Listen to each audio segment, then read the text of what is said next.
Bonjour.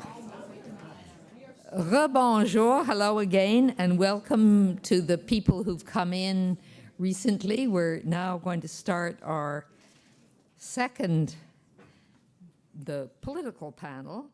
And this is really, the focus is really on municipal infrastructure. Before it was sort of on the background of municipal affairs, but now it's really municipal infrastructure. Et nous avons un panel composé de 2 maires et 2 candidates. Alors c'est un panel parfaitement équilibré entre les gens des villes et les gens qui se présentent au niveau fédéral. And so the format is going to be each person gets 1 minute to make an opening statement. I will first introduce all the panelists very briefly, and then they get 1 minute. Then we have a discussion together, and then we will move on from there. So and a discussion between them, and then a chance for you to ask those questions that you started to ask at the end of the last session, but you're going to be even more questions. Alors, je vais présenter les candidats. Maxime Pedneau-Jobin, qui est le maire de la ville de Gatineau. Maxime Pedneau-Jobin est né à Buckingham et est engagé depuis longtemps au sein de sa communauté. Le succès auquel il est le plus fier d'avoir participé est la relance de la laiterie de l'Outaouais, un projet où toute la région s'est mobilisée et qui vient de fêter 5 ans d'existence. Il a fait ses études à l'Université du Québec en Outaouais, une maîtrise en développement régional et son mémoire portait sur les relations entre la région de l'Outaouais et sa voisine Ottawa.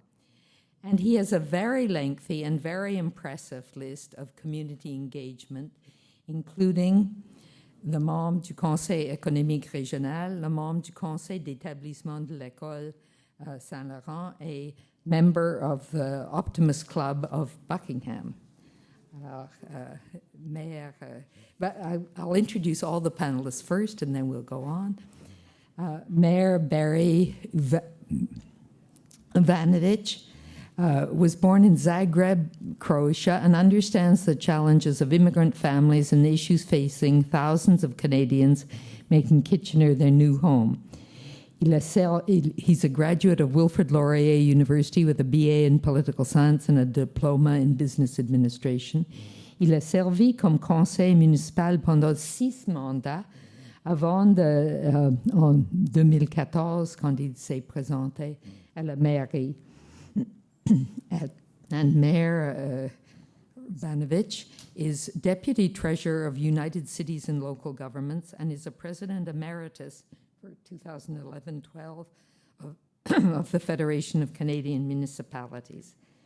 And as a member of Regional Council, he sits on all kinds of standing committees, economic development, public art, Grand River Hospital Board, and the Victoria Transit Hub Steering Committee. So busy. Our third participant is Catherine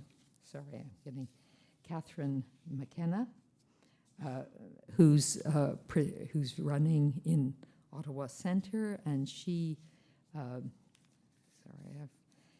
has been very active locally in the riding and in doing a number of things in.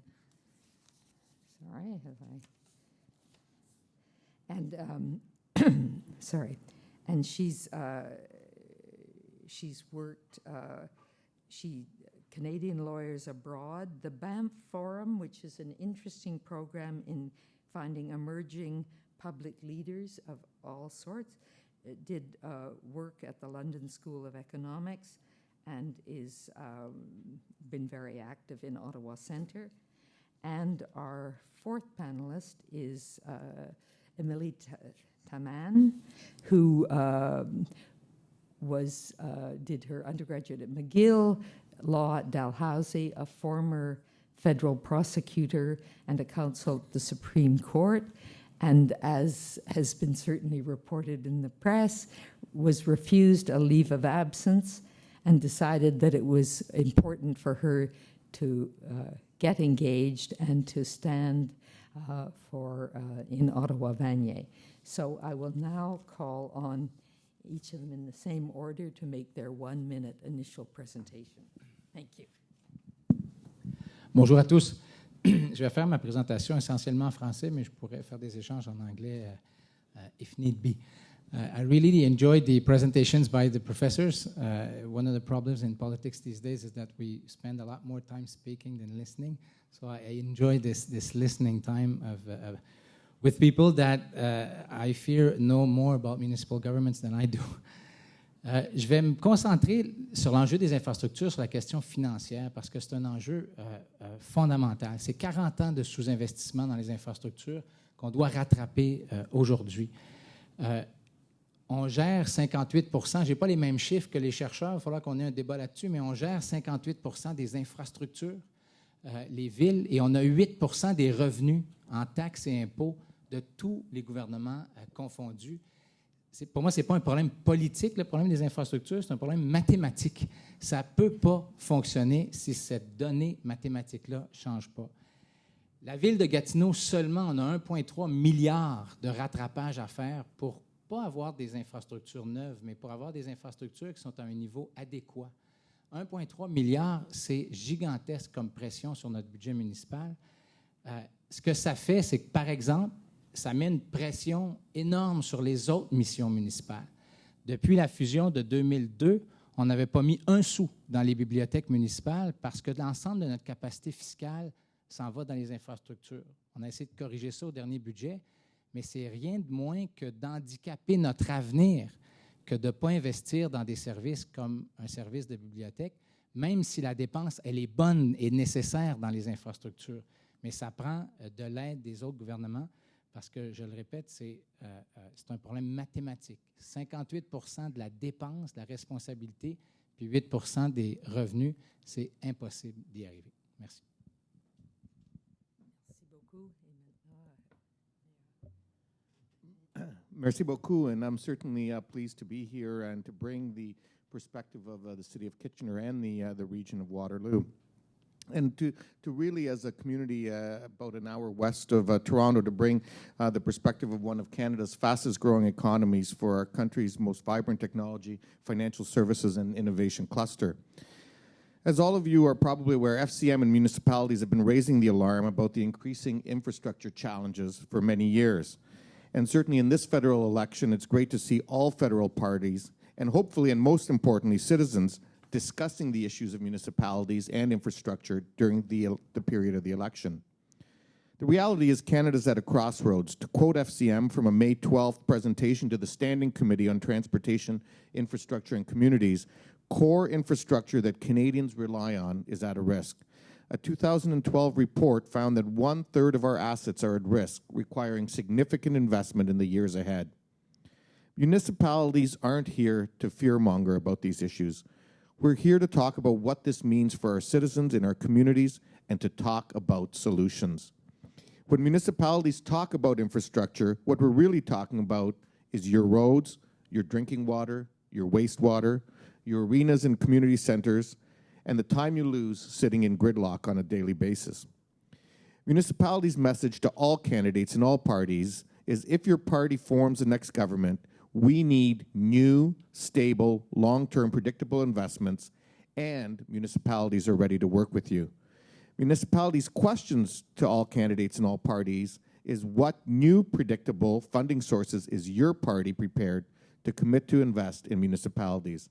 I look forward to this afternoon's discussion, and thank you for the opportunity to join you here at the University of Ottawa. Merci beaucoup.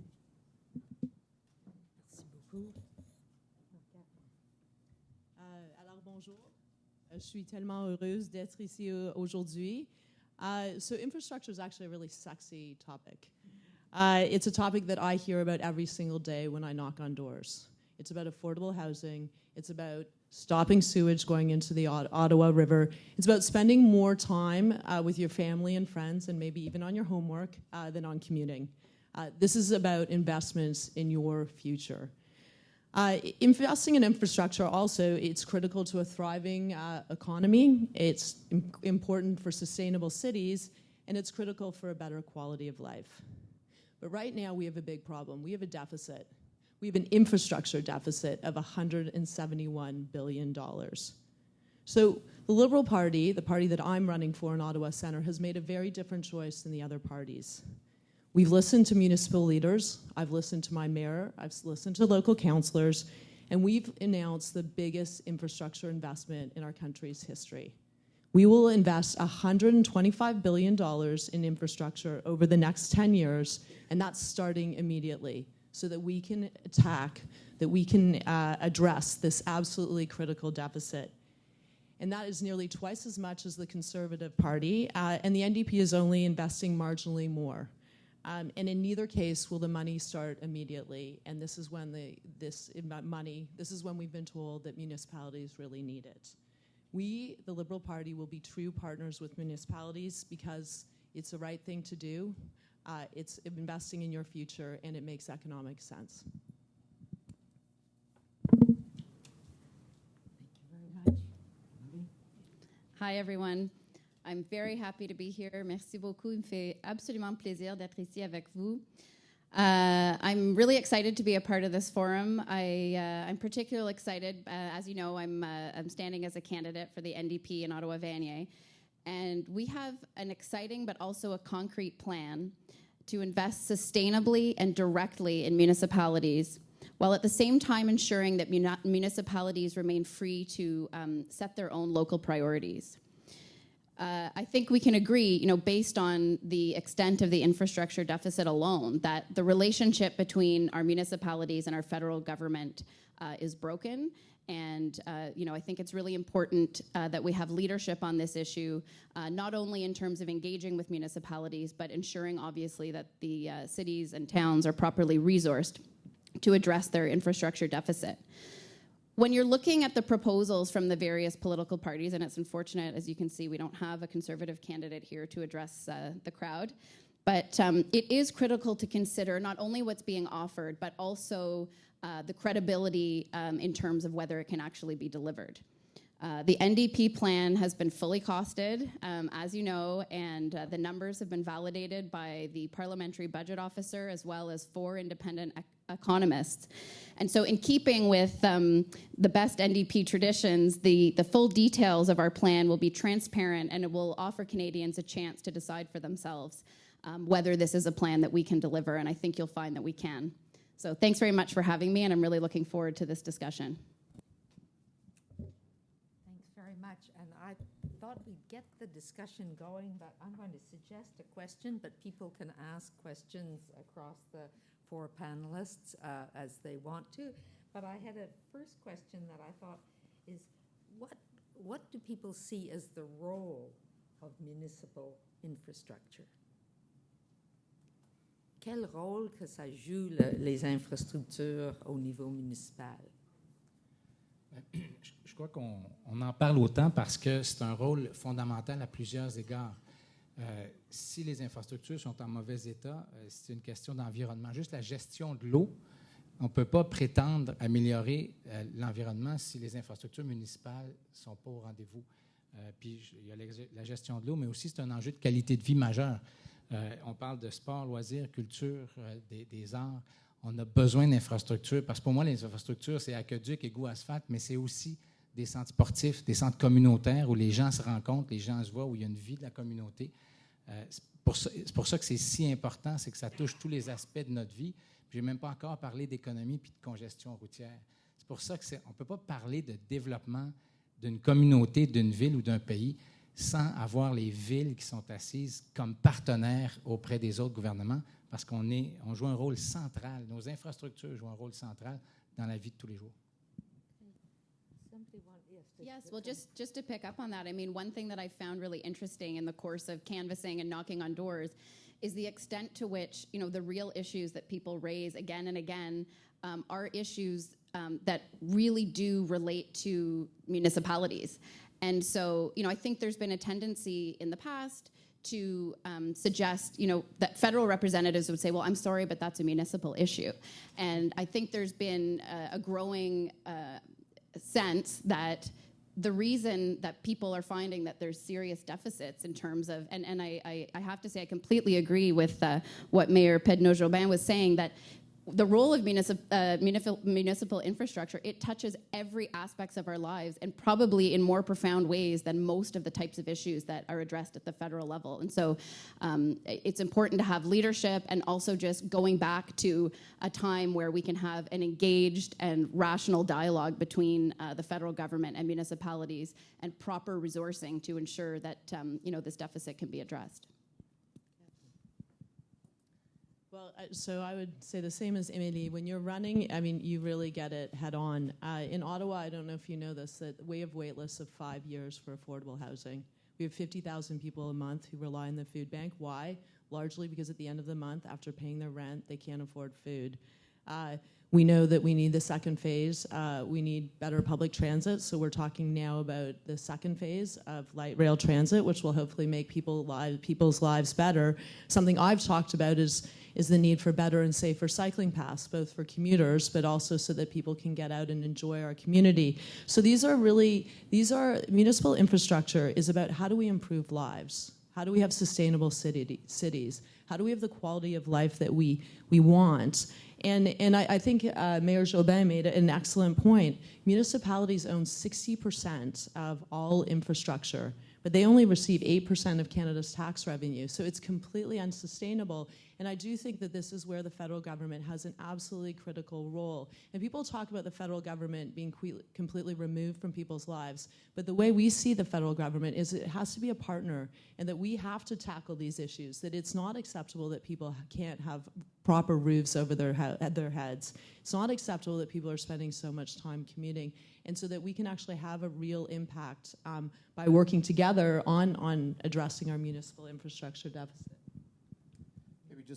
Maybe I'll just add a couple more perspectives to it, and obviously my colleagues talked about how municipal infrastructure is really key, both in terms of attracting and retaining people in our communities, but overall to add to the quality of life that our citizens enjoy in our communities.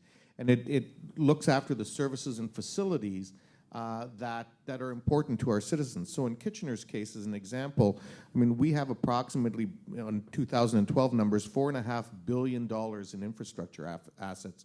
Everything from forestry and parks and open areas, our 850 plus kilometers of roads, obviously many facilities from swimming pools to libraries, fire halls, and so on, transportation services, all of these things that fundamentally touch each and every person in their day-to-day lives. And as has been pointed out, that, the fact that we are responsible for over 60% of the nation's infrastructure, with only 8 or 9% of every tax dollar collected, is a fundamental problem. And at the end of the day, we need to revisit the financial model that municipalities rely on. But in the meantime, it's going to require a partnership between all three orders of government to ensure that our cities and our communities are prepared and capable of competing in what's becoming a much more global economy, and making sure that our cities are prepared to be successful in a fast-paced world of today. Okay, maybe I'd like to push that last comment about the partnership between the levels of government and ask people concretely, how do you see this kind of partnership working? What's the role of the federal government in the partnership? Quel lien les villes doivent avoir avec les autres niveaux du gouvernement? Comment, dans les termes relativement concrets, comment on peut faire ce partenariat intergouvernemental? Emily, you want to start? Well, I mean, I think the legacy of the past 10 years of government has been a refusal to engage with any of our partners, provincially, municipally, and so it's going to be a complete, shifting, I think, with a new government, an NDP government. We intend to have a Minister of Urban Affairs, so that we have a dedicated cabinet minister whose role is to ensure that there's an ongoing open dialogue with the cities. And as I've said, like our party's plan is to ensure that money is delivered to municipalities in a long-term and sustainable way, as opposed to, in bursts. And in that way, that allows municipalities to predictably know what resources are going to be available to them, not only today, but moving into the future. And I mean, I think it's very clear that, an NDP government is going to be accessible to our municipal partners and ready to engage to really understand what the priorities are and to ensure that the resources are there to give effect to those priorities.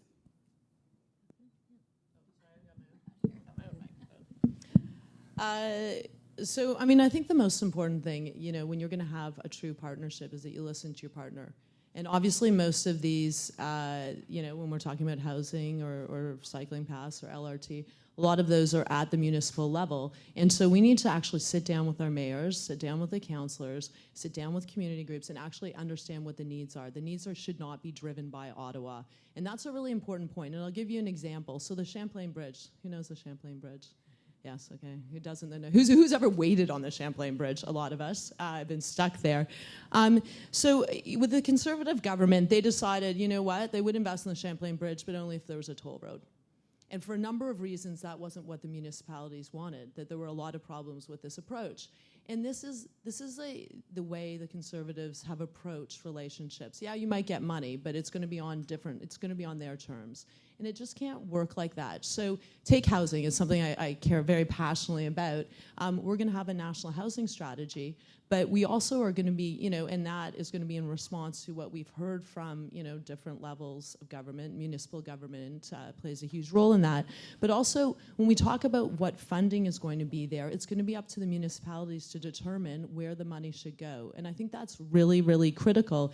And we certainly have heard the need for long-term stable funding, starting immediately, not back-ending the funding. And so we've certainly taken that to heart. And I think that's the only way that you can actually have these partnerships work and also deal with this infrastructure deficit. I think Kitchener would like to pick up on this. Sure, and I think, one of the things that I think is important is when municipalities talk about this and they're looking for the federal government to become engaged, they're not looking for handouts. In fact, what we're looking for is for the federal government to invest in our cities because they're investing in solutions that ultimately benefit not only our cities, but benefit our country as a whole.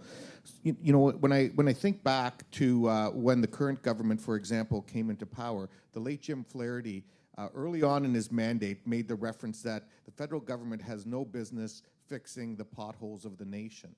But as time went on, he very quickly realized that the federal government needs to be a partner with cities. And when we got into the recession of the late, around 2008, 2009, he worked with the cities hand in hand through the work of the Federation of Canadian Municipalities in developing the economic stimulus program. And one of the things that we learned through that program is that for every dollar invested in infrastructure, we get about $1.20 back in terms of growth in our GDP. And that's a fundamental principle that I think all four parties need to remember as we go forward to make those investments so we see that growth.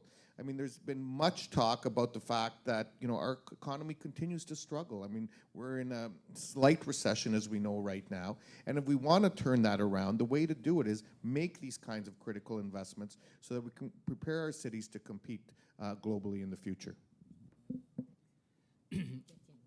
Pour moi, une des bases du partenariat, c'est l'autonomie municipale. C'est la reconnaissance que les villes sont un vrai niveau de gouvernement qui rend des comptes à des citoyens, qui rend des comptes à des journalistes, qui a un vérificateur général, qui a une vie démocratique saine. Donc, il n'y a pas besoin d'avoir ni le provincial ni le fédéral qui nous dit comment travailler. Et c'est les programmes provinciaux ou fédéraux qui respectent ça sont l'exception plutôt que la règle. La règle, c'est une liste de conditions à respecter, des façons de faire. On a même un programme à Gatineau où le gouvernement du Québec nous a demandé d'envoyer le vidéo de ce qu'on voyait dans un tuyau pour voir si nos ingénieurs avaient bien travaillé. S'ils veulent faire ça, qu'ils gèrent toute la ville. S'ils ne nous font pas confiance pour changer des tuyaux, là, qu'ils gèrent la ville au complet, on va faire d'autres choses dans la vie. Pour moi, l'autonomie municipale, c'est fondamental. Et on est prêt à rendre des comptes, mais pas sur l'ensemble du processus pour arriver au résultat, mais sur le résultat lui-même. Et si on ne fait pas ça, ça ne sera jamais un vrai partenariat. Et si je peux me permettre une parenthèse, il y a un citoyen qui a posé une question sur la question constitutionnelle. Comment on fait pour donner de l'autonomie aux villes en ouvrant la Constitution? Un chercheur nous dit on ne peut pas l'ouvrir, c'est trop compliqué. Mais il y a à l'UMQ, l'Union des municipalités du Québec, il y a un travail extraordinaire qui a été fait sur ce qu'on a appelé la Charte des municipalités, où on prend le cadre constitutionnel canadien et on recrée. On est une créature des provinces, mais les provinces nous recréent, mais en nous donnant un champ de compétences. Donc, c'est la province qui accepte de nous donner un champ de compétences à l'intérieur de la structure actuelle. C'est extrêmement original et ambitieux comme projet, mais il y a une solution de fond là qui, pour moi, nous permet de fonder la relation sur un vrai partenariat parce qu'on aurait une certaine autonomie. Reactions to, again, looking for concrete, how do we concretely get to this new relationship that people are talking about between levels of government? You've suggested if I that we... can, like concretely, for example, we've spent in Gatineau most of our investment in infrastructure since 5 or 6 years, in actually 10 years, in water treatment plants and water in general. Within 5 or 6 years, it will absolutely not be the priority anymore. We are, with Sherbrooke, the 2 cities in Quebec where citizens per capita use less water. Because we're fairly good with our infrastructures, and we're, as I said, we'll be almost finished in 5 or 6 years. Almost. There's a lot of work to be done, but almost finished. So it will not be the priority. If Ottawa starts a program where they say water is the priority, we're in trouble. We're all in trouble because we'll spend money where the priority is not. So very concretely, I think that kind of leeway that we give to cities is the way to go. Because if there's no leeway, we spend in areas where we shouldn't be spending. So I'll just give a recent example. So the City of Ottawa wants to build a new library. That is really important because our library is far too small. I don't know if you've ever been to our library. It's also, I mean, you know, it's a concrete block. It's not conducive to being a community hub, and it doesn't, you know, live up to. Not only are we, you know, an important city, but it doesn't live up to the expectations of the residents of the city. But also, we're the capital. And so, I mean, hearing this, and we made this announcement on our infrastructure plan. In it, we have something called social infrastructure, which includes cultural institutions. You know, sat down with the mayor. I knew that that was a priority with him. I talked to, you know, different groups, and I heard that that was something that would respond to what the city was looking to do. And in fact, you could actually create an even better library that maybe we could, you know, bring in documents of historical significance to Canada. And I think that's just a really practical way. It's just one small example, but it's about listening. It's about sitting down. Of course, at some point, many of us are lawyers here. Like, of course, you negotiate agreements. There has to be some, you know, concrete terms on the table, but it's about, you know, looking at how you work together, and that really is the difference. The difference is this was coming from the municipality. This isn't coming from, you know, up above. We did say we wanted to invest in social infrastructures, and part of that, of course, are libraries, but you know, it's just sitting down and listening and figuring out how you can work together. And that's something I've said, you know, it's not a commitment, so I should make that clear. It's not our party's commitment. It's something that would be potentially available under infrastructure fund, but as a local member of parliament, I will fight for that funding. And that's, I think, at a very grassroots level, how you do it.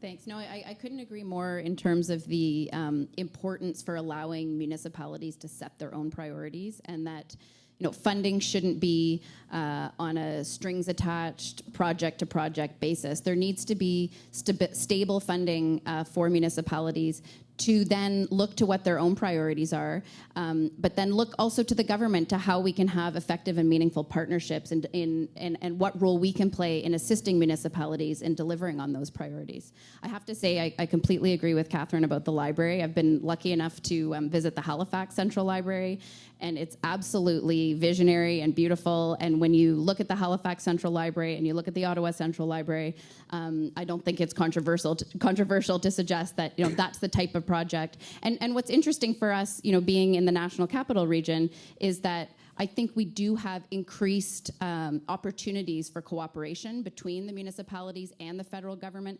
outside of our, obvious need to be partners to all municipalities. I think we're lucky enough in this region that the national capital region gives opportunities, I think, for even greater partnership between the federal government and our cities.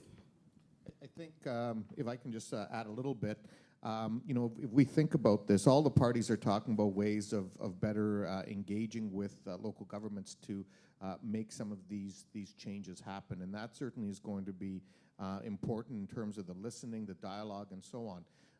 Through the Federation of Canadian Municipalities, again, as an example, when we established a very solid relationship as an organization with Minister Fast through the CETA negotiations that happened in terms of the European Trade Agreement. And it's that level of engagement and dialogue that, quite frankly, should happen on all issues that the federal government deals with municipalities on. But if you want to get into some concrete other kinds of examples that federal and provincial and territorial governments can look at in terms of helping with solutions, it's providing additional options for municipalities other than property tax. So whether we're talking income tax, municipal gas tax, municipal sales tax, those are certainly solutions. I'm not saying those are the answers, but those are things that need to be part of a future dialogue going forward.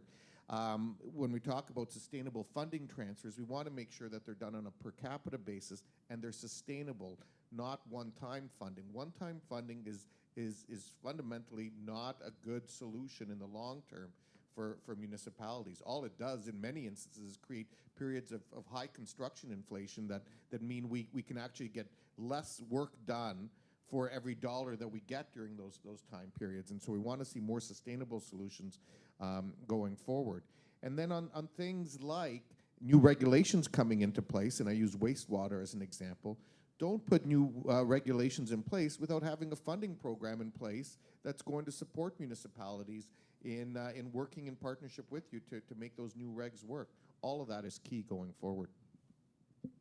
Okay. There were some interesting comments made in the first panel about what combination is it at the local level between sort of bottom-up citizen connections and the question of municipal competence, because in some areas, because municipalities have been badly funded, they haven't had, or the tradition, and probably because of provincial oversight, they haven't had as much sort of policy development capacity at the municipal level, because often they were told, there's a lovely story in Ontario after the municipalities were completely downloaded 100% of one activity, and they got a message from the provincial government setting them out a whole bunch of regulations of what they had to do.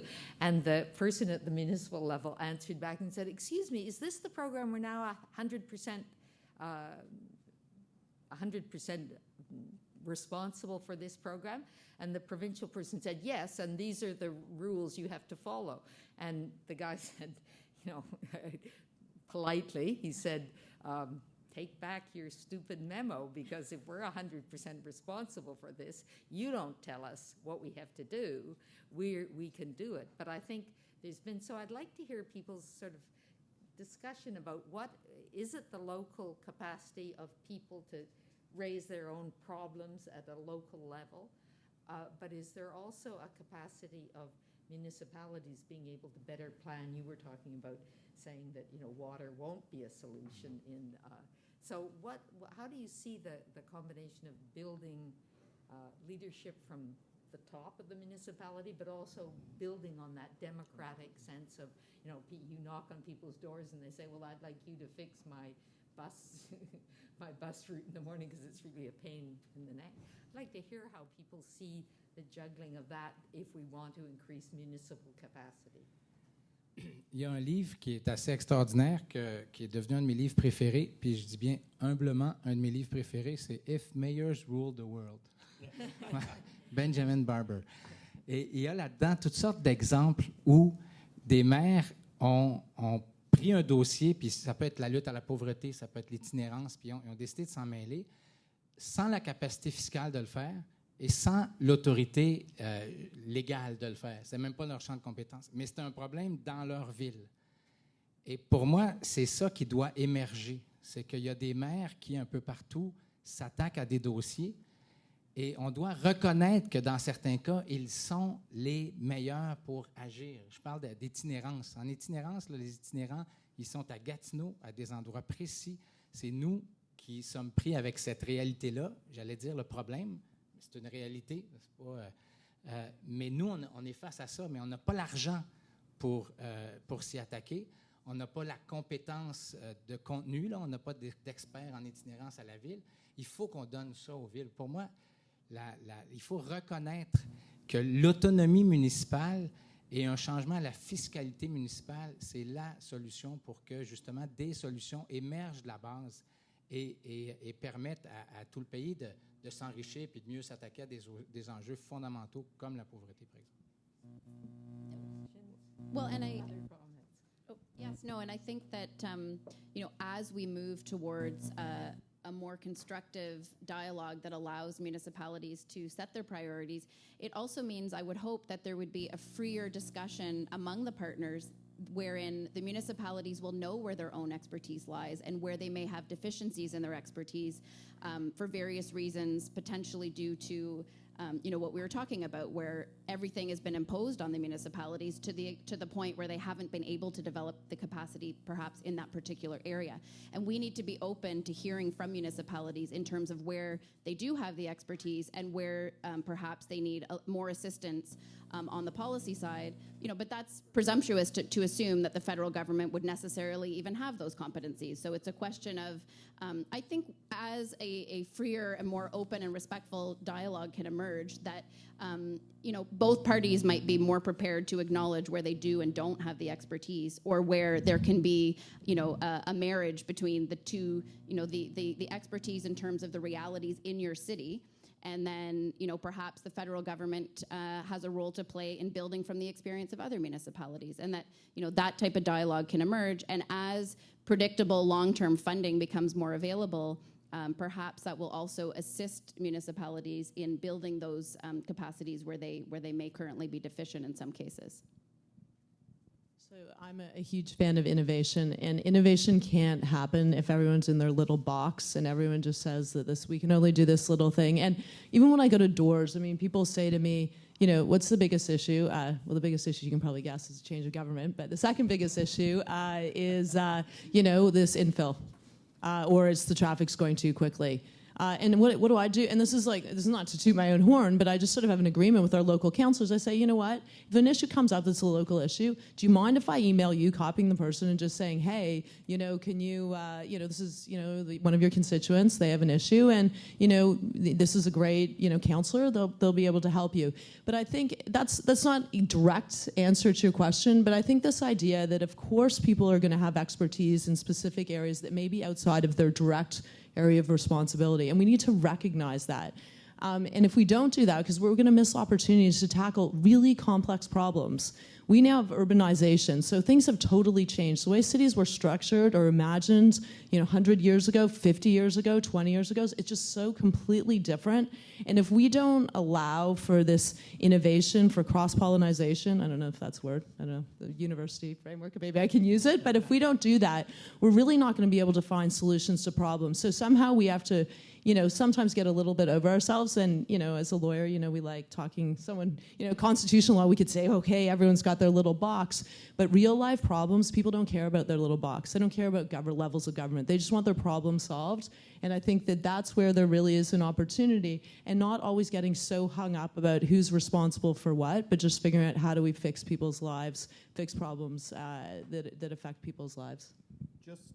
Just on a little further on this issue, I come from a region, in many ways like Ottawa, that's very focused around tech and innovation. And just this morning, I was on a panel with Mayor Tory in Toronto, where we were actually pitching our Toronto-Waterloo region corridor to a bunch of angel investors and others from California and other places, and talked about this whole notion of collaboration that exists between various sectors, academia, not-for-profit, the for-profit sector, governments, and so on. And that's what's making that whole tech ecosystem work in communities like Ottawa, like Toronto, like Waterloo Region, like Vancouver. And that's the exact kind of thing we need to do on tackling some of these municipal issues as well, and break down some of these traditional boundaries that have existed, and say, you know what, at the end of the day, there is only one taxpayer. And what we need to do is figure out, how do we collectively work better, break down some of the silos, and tackle some of the biggest issues that our municipalities are facing going forward. Other parts of the world are doing this, and I believe we're capable of doing this here in Canada as well. Okay, maybe we should ask each of the panelists to give 1 or 2 minutes to end the thing on what is their hopes in the election campaign, and I'm talking about the campaign rather than the election campaign that will bring some of these issues. What do you hope that the election campaign will bring to some of these issues that we've been talking about? Collaboration, breaking down silos, innovation, social infrastructure. So I will start perhaps with Kitchener and go across just to Sure. Well, sum thank you. up Thank you very much. And you know, from a municipal perspective, we've through the Federation of Canadian Municipalities, both the Big City Mayors Caucus and the FCM Board of Directors have probably engaged in this federal election more and better than they ever have before, in terms of both a platform, engaging with the political parties, and trying to make sure that municipal issues are at the forefront. And thanks to the support of the media, institutions like your own university, and so on, that is in fact happening. And for probably the first time, Canadians are talking about municipal issues more than they ever have before.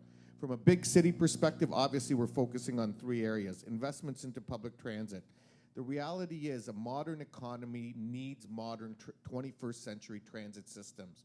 And we need to see that kind of investment in all of our bigger cities across the country. We need to make sure that we modernize our core public infrastructure. Canada will not move forward as a country if we don't make these strategic investments going forward. And so that is going to be really the backbone both of our economy and our quality of life. And finally, we need to make sure we strengthen Canada's housing systems. Issues around affordable housing and supportive housing are one of the most fundamental challenges that we're having in our communities.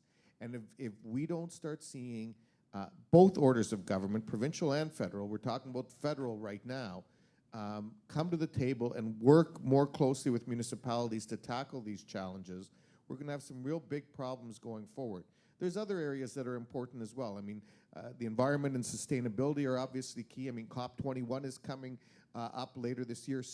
Cities are going to play a big role in that with the leadership of City of Paris and others, to make sure that issues of sustainability are going to be key going forward.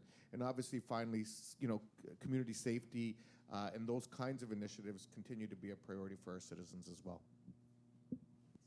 maybe switch across the table and just, Emily, do you want to take what your hopes for the election campaign?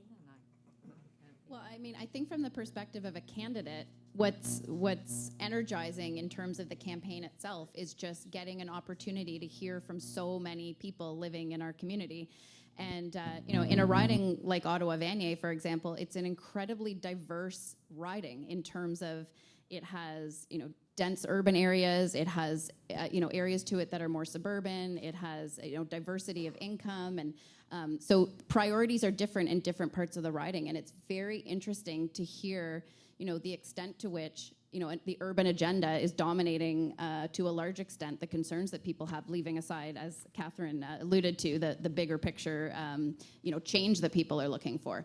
So from the perspective of a candidate, it's just been really exciting to hear the level of engagement among our citizens and the level of sophistication of their understanding of the issues that they confront in their lives, and the excitement that they have, you know, about the prospect of change at a federal level and what that might mean for them, you know, within their own communities. And I have to agree that housing, what's interesting is that a lot of these local municipal issues have big federal hooks to them. So public transit, we're going to see significant investment and change just in the way that people and goods get to where they need to be. And, social housing is a major priority. Childcare is another one that actually is a social infrastructure, and it's relevant to, to large numbers of people living, in this country, and in particular in Ottawa, Vanier. So just to be able to engage with people and hear firsthand, I think that we're on the right track with where our priorities are. Okay, back to Gatineau. En fait, M. Vranovic a dit essentiellement ce qu'il fallait dire. Il y a des enjeux municipaux fondamentaux qui, et pour moi, la réponse est que la campagne a déjà répondu pas mal à nos espoirs, je dirais, parce que ces enjeux-là font partie du discours des partis politiques plus que jamais. Les enjeux urbains, de ma lecture de la campagne jusqu'à maintenant, sont beaucoup plus présents, en fait, qu'ils ne l'ont jamais été. On entend dire qu'on ne peut pas faire de développement économique sans avoir les villes près de nous. On ne peut pas lutter contre la pauvreté sans que les villes soient assises à la table.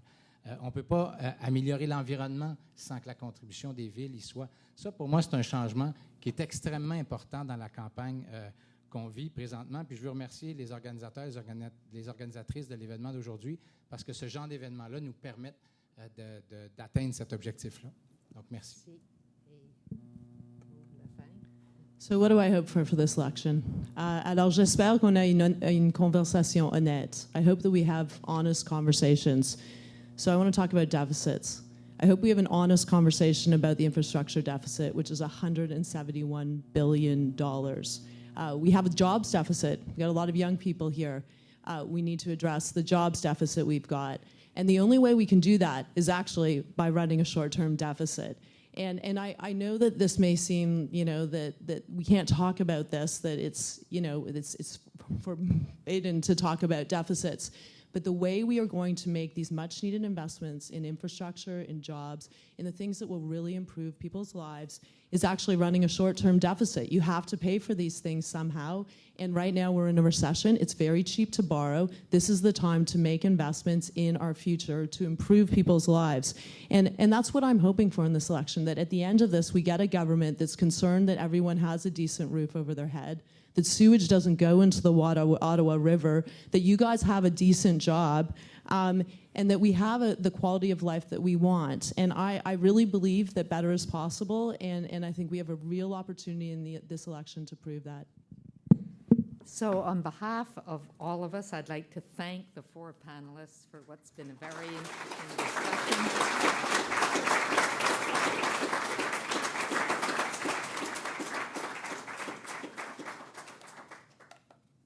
Merci beaucoup.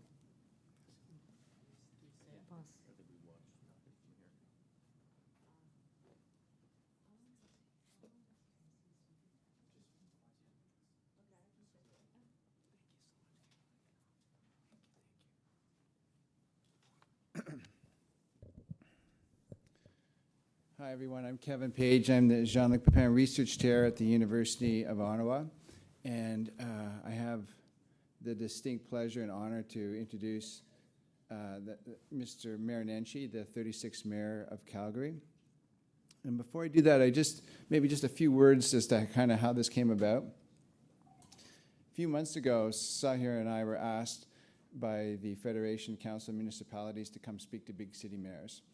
And this was, kind of in the context of, meetings that are going on. Everybody knows that the election we're headed into an election.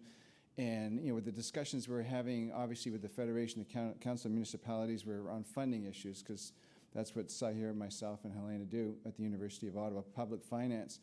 So we were invited, and we got to sit down. Like, this is a first experience for me with the mayors. And, a little intimidating. You walk into a room, big circle of tables, and some of the mayors that are here today were there, and others. And, we start a presentation. And, Sahir and I have been to meetings before at the federal level, usually like public finance or economic meetings. And then the questions start. And, then you can realize that we've never really been in that kind of room before. We were amongst, with people that, like the federal leaders that are here today that are meeting, that are knocking on people's doors, that are solving problems on a day-to-day issue. And basically the presentation that we gave, and Mayor Nenshi was part of that, and I understand that he's listening right now, was kind of a public finance, kind of geeky presentation that Sahir and I are famous for. But we worked with some students and we painted these pictures. And one of the pictures that we painted was, like, the world is changing, and public finance is changing. And if you look at these public finance numbers, like, we used to spend a lot. Our investment rate on public capital was quite large in the 60s and 70s.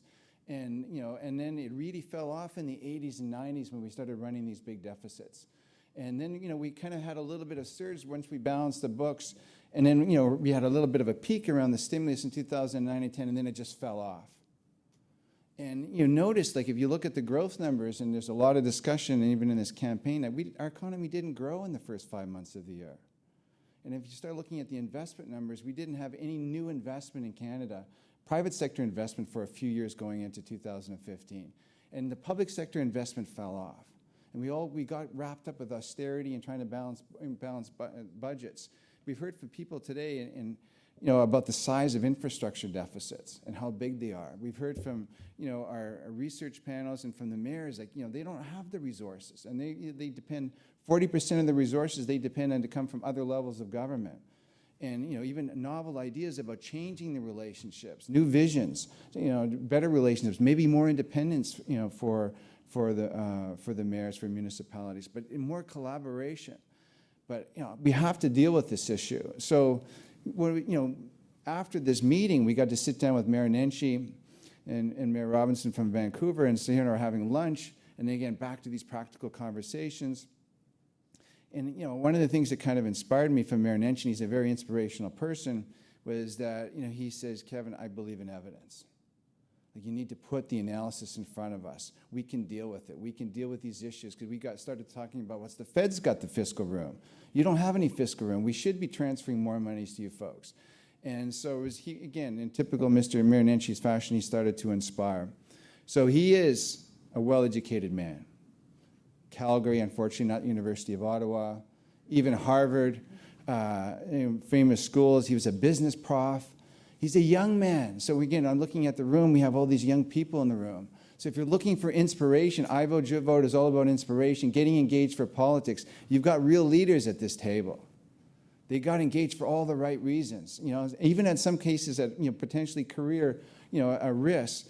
But if you look at Mayor Nenshi, like, it's like he got involved early on, and he stays involved. And if you look at where he is today, like, he won for 2014. He was like the #1 mayor in the world. And he's Canadian, and he's Muslim, and we're so proud of him. So I'm turning this over to Mayor Nenshi. I'm also very proud of these mayors. I hope so. Yeah.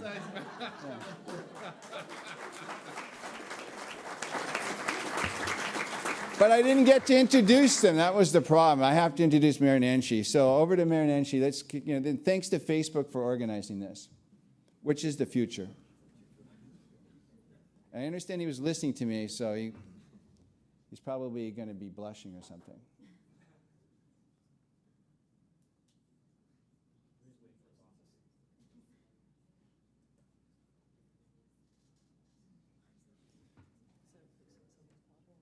He's fixing a pothole, Catherine says. She's probably right.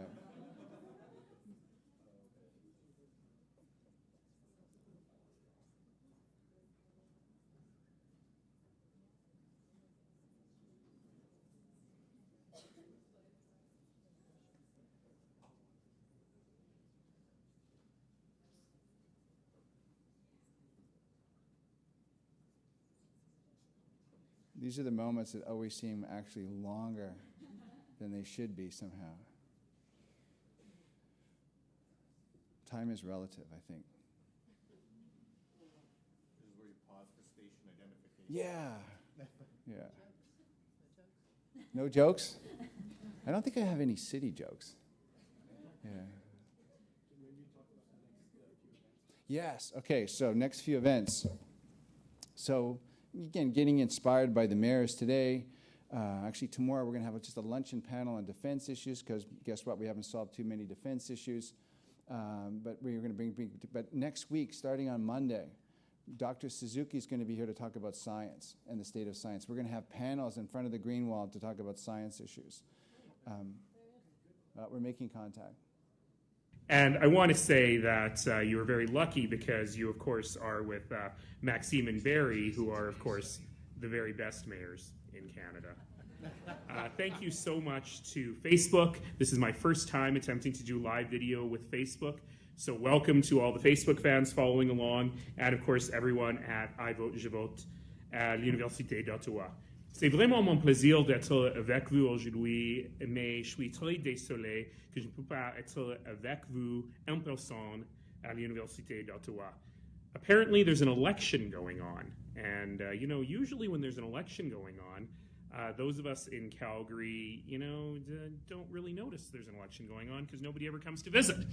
But of course, because we have the debate here tomorrow night, and more importantly, because of something I'm about to be talking about, suddenly issues of cities are very much on the minds of the folks who would like to be Prime Minister. And so this morning I had the opportunity to sit with Mr. Trudeau and to sit with Mr. Mulcair. I'm waiting on the other two to come visit, but have an opportunity to talk a little bit about what we're going to be talking about today.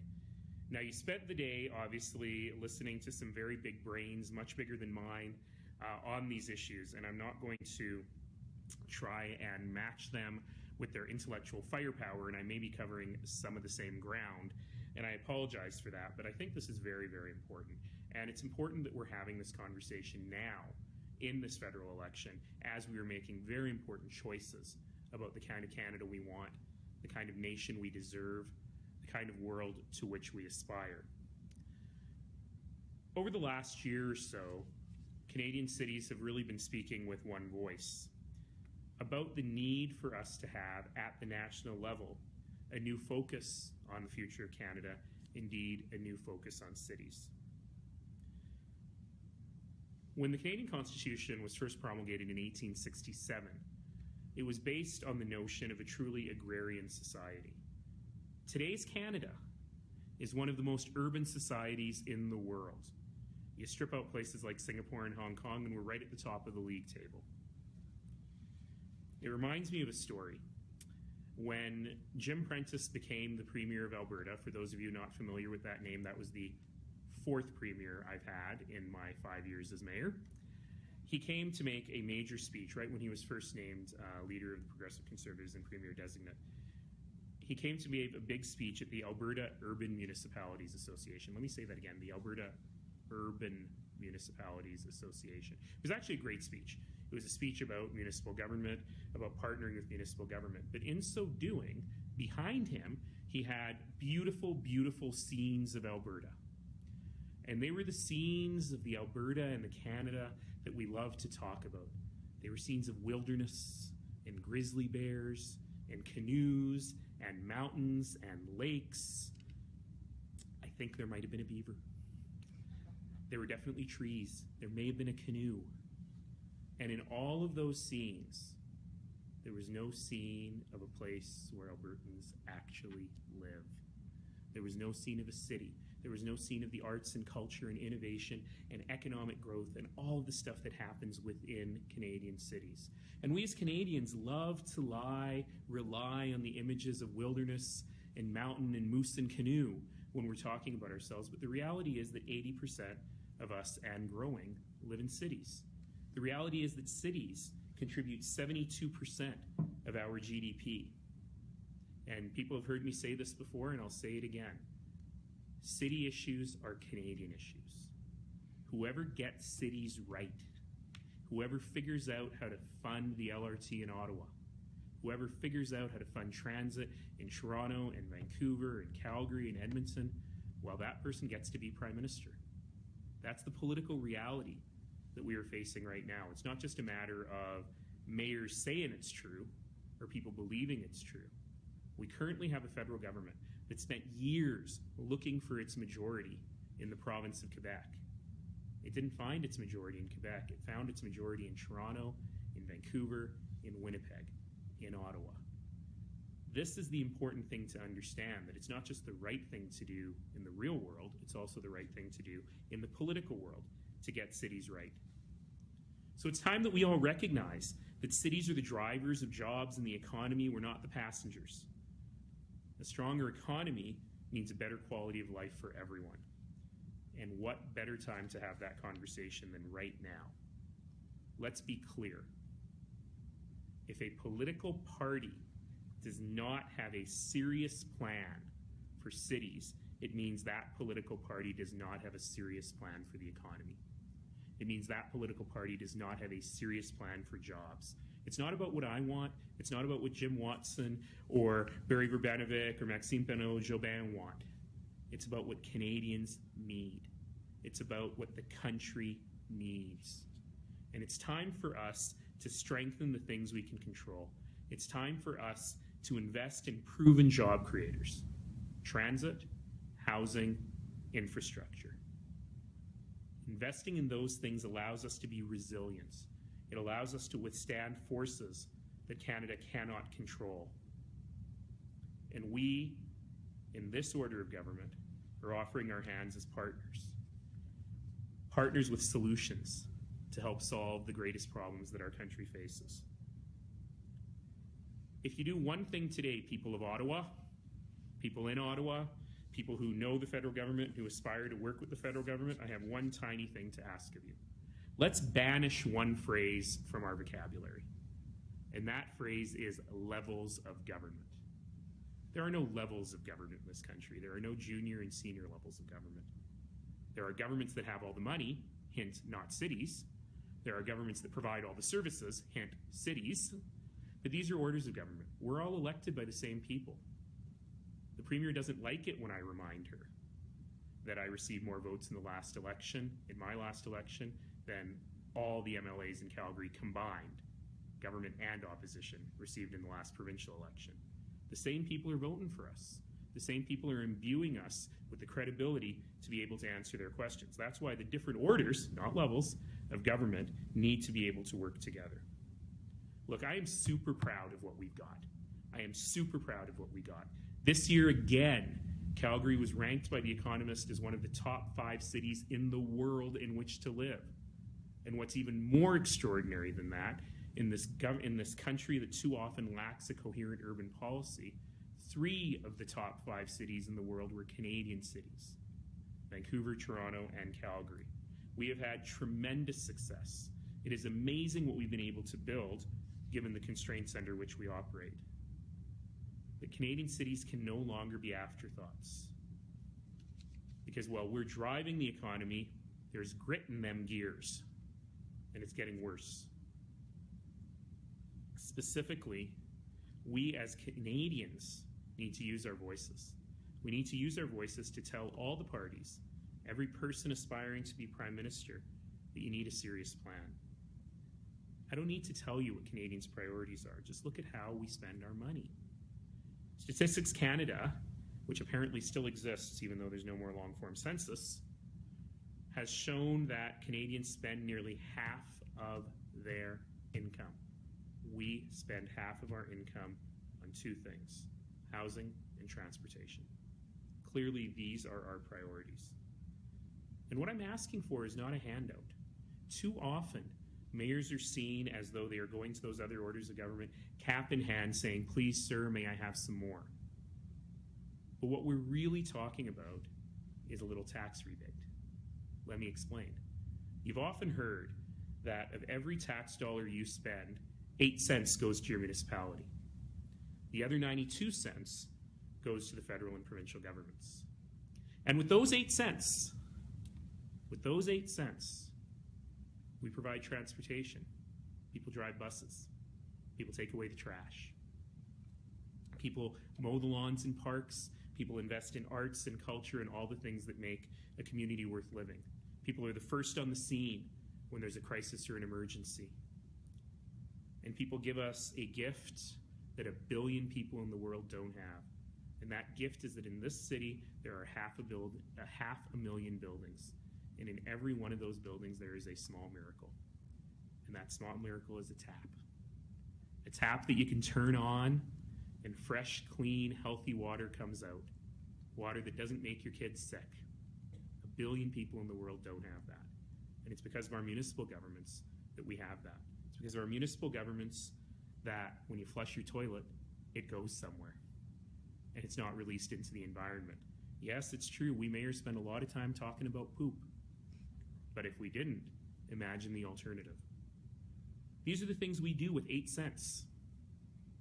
Here in the city of Calgary, my operating budget is about $3 billion. Of that $3 billion, about half of it comes from the property tax, the only form of taxation to which I have access. Horrible, regressive taxation, but the only one I've got. The other half comes from user fees. $3 billion total. That's my operating budget. My capital budget varies wildly year to year. Some years it could be a few $100 million. Some years it could be many billions of dollars, all depending on the largesse and the noblesse oblige of those other orders of government. A few years ago, it was fashionable in Canada to talk about the fiscal imbalance. And when we talked about the fiscal imbalance, we were talking about the difference between regions of Canada. But the real fiscal imbalance, folks, the real fiscal imbalance is between the municipal order of government and the other orders of government. Remember my total operating budget, $3 billion. Calgarian taxpayers send to the province of Alberta every year $4 billion more than we receive in all provincial services. We send to the federal government every year $10 billion more than we receive in all federal services. And my entire operating budget is $3 billion. I'm not saying we don't want to do that. I'm not saying we're not part of a province and not part of a nation. I'm not saying that the taxpayers of Calgary don't need to fund hospitals in small town Alberta, that we don't need to fund water treatment plants in Rosebud. Of course we do. They can't afford to do those things on their own. I'm not saying that we don't need to be part of big, important national programs like defense. Of course we do. But what I am saying is that we need a tax rebate so we can continue to do our job, so that those tax-paying jobs stay in Canada. You're in Ottawa, I'm going to say something that's going to blow your mind. You ready? The Alberta oil sands are nowhere near Calgary. Whoa. You have to take a plane. And if I've got to fly 2-3 hours to get to the oil sands, then you can ask yourself a question. Why is it that all those jobs, all that investment, are in the glittering office towers in downtown Calgary? The answer is very straightforward. Because people want to live here. Those jobs could just as easily be in Fort McMurray. They could just as easily, God help us, be in Toronto. But more importantly, they could just as easily be in Shanghai or Dubai or Houston.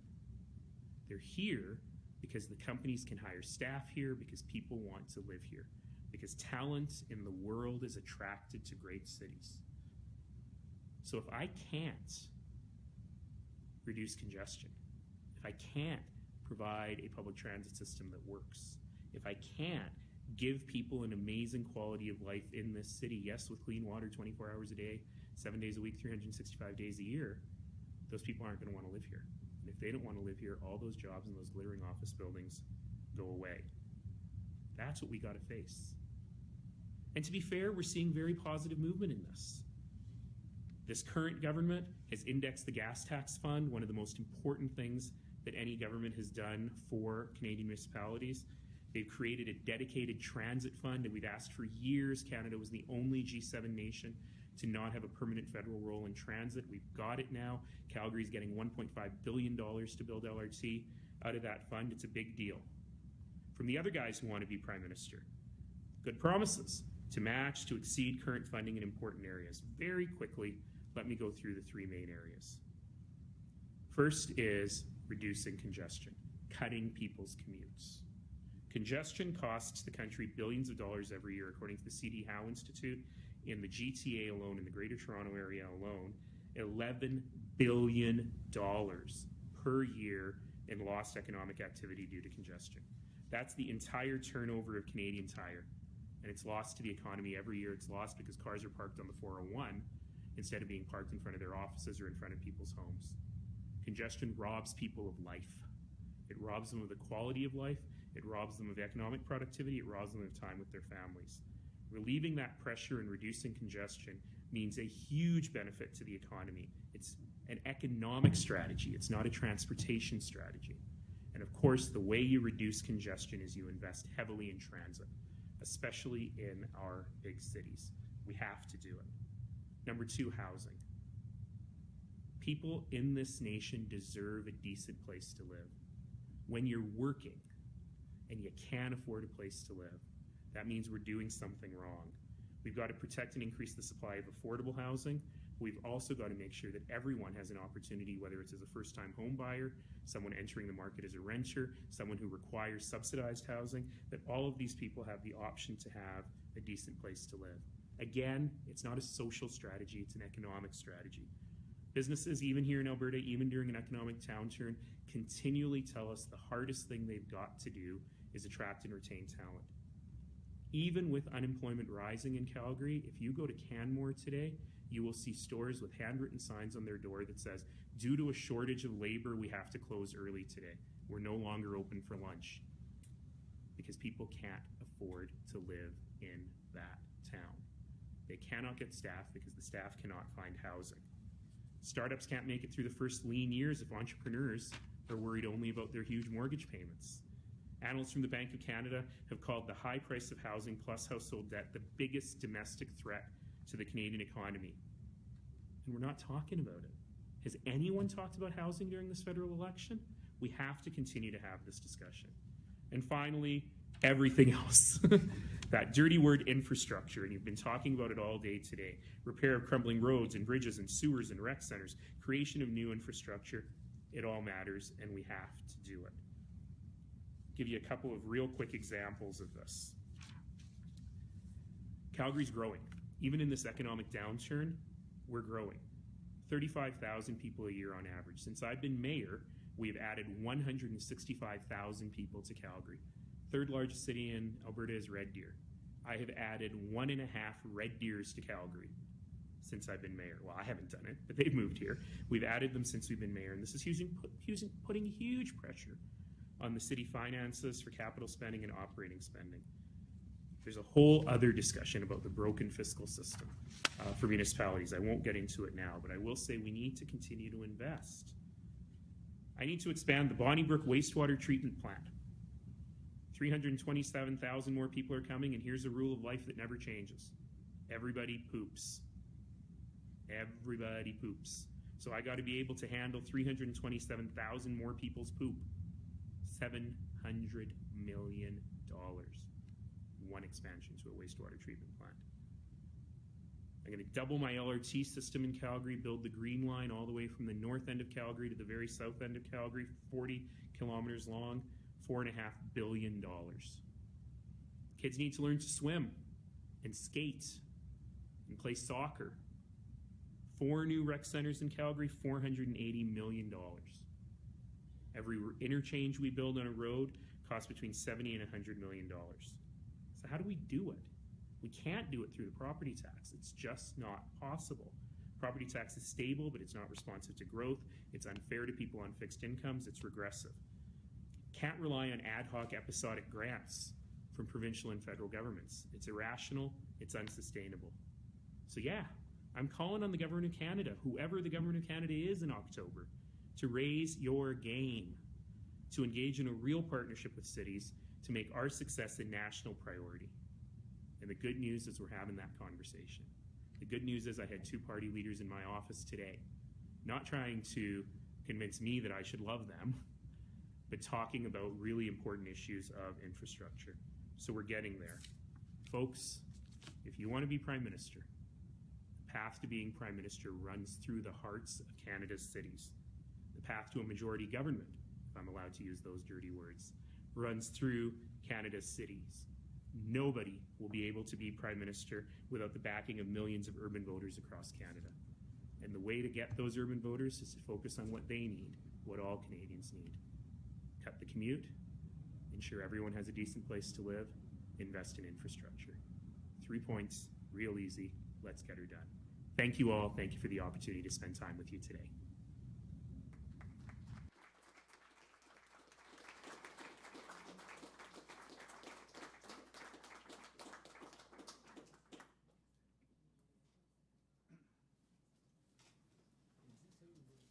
That was awesome. I think that the next paper I'm going to draft is going to be entitled The Cost of Poop. It's going to be a big seller. Okay, so this symposium was the first of a series of SSHRC-funded conferences hosted by the Jean-Luc Pepin Research Chair at the University of Ottawa. So next week, we have, on Monday, we're going to have a discussion of science. And we're going to, by the keynote, today's keynote is obviously Mayor Nenshi, but so on Monday it's going to be Dr. Suzuki. Pretty amazing. And as you notice on that panel, we had an extra, I think it got up to 500. We had 500 additional people. So in addition to the people that were here, we had 500 more people watching that. So I know we're going to pack the place on Monday. Then on Tuesday, we're going to talk about the economy. And we have a great panel of economists, former deputy ministers of finance, people that you watch on CBC on a regular basis, economists like Jim Stanford. And after that, Mr. Mulcair is going to have a keynote address. I think we're going to hear more about his costing, his approach, his platform, and maybe something about fiscal transparency, which is close to my heart. And then on Wednesday, just to keep the streak going along, we're going to talk about healthcare. And on healthcare for the keynote, we're going to have Mr. Romano, former Premier of Saskatchewan, a person that led a Royal Commission, not that many years ago. So again, lots of opportunities for people at the university to get involved. So, nous remercions le Conseil de recherche dans sciences humaines pour une subvention connexion qui nous permet de présenter des débats importants. Our thanks to CPAC. Thank you very much, CPAC, for your continued support for this iVote-jeVote series. Our thanks to FCM. Thank you, FCM, the Federation of Canadian Municipalities. We want to thank iPolitics for their coverage of our policy conference series. We are excited to thank Kevin Chan and Facebook of Canada for connecting us with people like Mayor Nenshi. This is the future. I could see this months down the road. We're going to have Nobel Prize winners from the States, and we're going to talk to politicians in Europe. We're going to connect up in a different way. We're going to make this exciting. As always, none of this would have been possible without the support of the University of Ottawa's Faculty of Social Sciences. And remercie particulière à notre équipe de communication et de marketing, en particulier Brigitte Génier-Saint-Jean et ses collègues Marianne Burgess et Nathalie Semur. Nous sommes fiers de notre campagne iVote-jeVote et de nos étudiantes qui mènent la charge. Thank you for your efforts in connecting citizens across Canada for these important debates. So look forward to Monday. Please come Monday. Thank you very much, everybody on the panel. Thank you.